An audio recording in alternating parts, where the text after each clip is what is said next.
دوشنبه چون برای کهسار آید ز پیش، کهساری با شکوهی آبشار آید ز پیش. قله های آسمان با سیحصار آید ز پیش.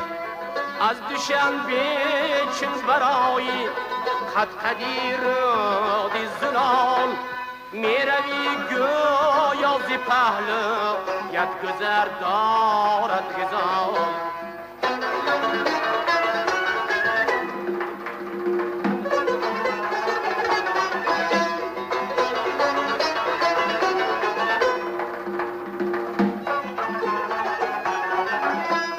دختران پوشیده اطلس دل نوازی میکنم، پیش پیشی کلین داماد بازی میکنم. در میانی خوب رویان سرفرازی میکنم. یک جهان حسن و لطافت در بغل دارد دره، عاشقان را دفتری بی تو غزل دارد دره.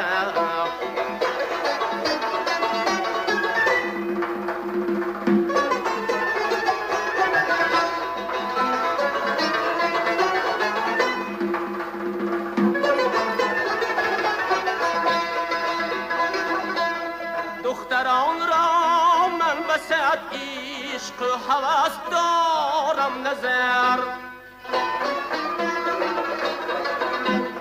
شاد گردم از سعادت پایشان مثل پدر.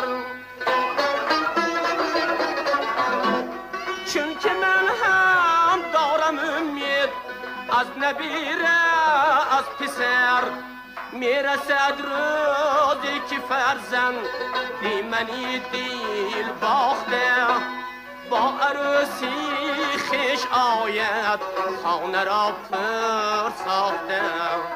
از دوشنبه چون برای کهسار آید ز پیش، کهساری با شکوهی آبشار آید ز پیش.